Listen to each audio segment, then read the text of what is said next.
اعوذ باللہ من الشیطان الرجیم بسم اللہ الرحمن الرحیم۔ یزید پارٹ 3 کے ساتھ آپ کی خدمت میں حاضر ہوں۔ بعد ازاں یزید اسلامی تعلیمات کے خلاف اقدار پر قابض ہوا، بلاد اسلام میں ملکویت کے آغاز کا موجب بنا۔ حجر اسقلانی فاتح الباری میں اس دلیل میں لکھتے ہیں کہ حضرت ابو ہریرہ فرمایا کرتے تھے کہ اے اللہ، میں سن 60 ہجری اور تخت سلطنت پر 9 عمر لونڈوں کے حکمران بن کر بیٹھنے سے تیری پناہ مانگتا ہوں، اور سن 60 ہجری کا سورج طلوع ہونے سے پہلے مجھے دنیا سے اٹھا لینا۔ اسی طرح مروان بن حاکم جب ابو ہریرہ سے یزید کی خلافت کے لیے بیعت لینے آیا تو آپ نے مسجد نبی میں مروان سے خطاب کرتے ہوئے فرمایا، اے مروان، میں نے صادق نبوی کو فرماتے ہوئے سنا کہ قریش کے خاندان میں سے ایک گھرانہ کے نادان بیوقوف لونڈوں کے ہاتھوں میری امت برباد ہو جائے گی۔ یعنی آپ نے اپنی ذریت کے قتال کو اپنی امت کی بربادی پر محمول فرمایا۔ یزید نے امام حسین اور عبداللہ بن زبیر سمیت دیگر صحابہ کرام سے زبردستی اپنی بیعت لینے کے لیے کہا، جو بالآخر سانحہ کربلا کا موجب بنا۔ کربلا میں یزیدی لشکر امام حسین سمیت دیگر اہلیت اور آپ کے رفقا کو شہید کرنے کا مرتکب ہوا۔ معرکہ کربلا اسلامی تاریخ کا سب سے بڑا سانحہ اور یزید کے اقدار پر یقیناً بہت بڑا دھبہ ہے۔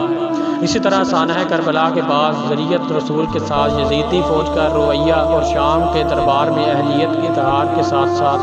سلوک اس کے کردار پر بہت بڑا داغ ہے۔ بعد ازاں جب سانحہ کربلا کے نتیجہ میں اہل حجاز نے یزید کی بیعت توڑ دی تو وہ مدینہ منورہ اور مکہ معظمہ پر حملے کا مرتکب ہوا، اور وہ واقعہ ہرا کے دوران اپنی افواج کے ذریعے مکہ معظمہ پر پتھروں کی بارش کی اور خانہ کعبہ کی چھت کو جلا دیا، مقدس مقامات کی بے حرمتی کی اور ہزاروں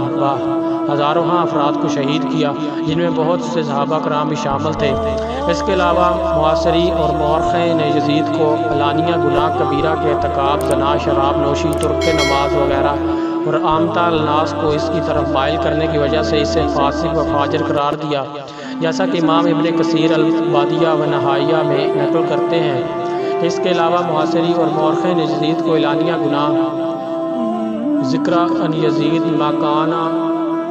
یزید کے کردار میں جو برائیاں تھیں ان کے بارے میں بیان کیا جاتا ہے کہ وہ شراب پیتا تھا، فواحش کی اتباع کرتا تھا اور نشے میں غرق ہونے کی وجہ سے وقت پر نماز نہ پڑھتا تھا۔ اسی وجہ سے اہل مدینہ نے اس کی بیعت سے انکار پر اتفاق کر لیا اور منبر پر نبوی کے قریب اس کی بیعت توڑ دی۔ اسی طرح عمر بن عبدالعزیز یزید کو امیر المومنین کہنے سے سختی سے منع کرتے اور آپ نے ایک شخص کو اس بنا پر 20 کوڑوں کی سزا دی کیونکہ اس نے یزید کو امیر المومنین کے لفظ سے یاد کیا۔ مجدد الافسانی خواجہ معین الدین چشتی اجمیری امام حسین اور یزید کو حق و باطل کی 2 قوتیں قرار دیتے ہوئے کہا،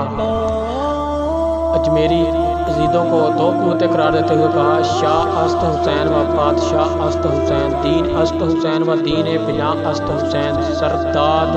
نداد در دست یزید، حقا کے بنائے لا الہ است حسین۔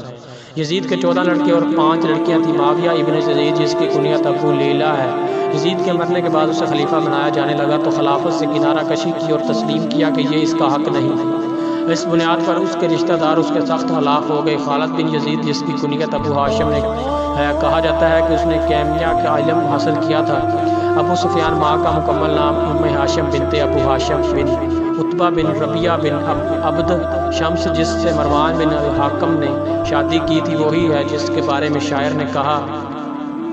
عمر بن عبدالعزیز ابن یزید اور اسے الزوار کہا جاتا تھا، وہ ایک اچھا تیر انداز تھا۔ اس کی ماں ام کلثوم بنت عبداللہ عامر عبدالعزیز کے بارے میں کسی کا یہ شعر ہے، اس کی اولاد میں درجہ ذیل نام آتے ہیں عبداللہ، اصغر، ابو بکر، عتبہ، عبد الرحمن، ربیعہ، محمد، یزید، حرب، عمر، عثمان، عاتکہ، رملہ، ام عبد الرحمن، ام یزید، ام محمد۔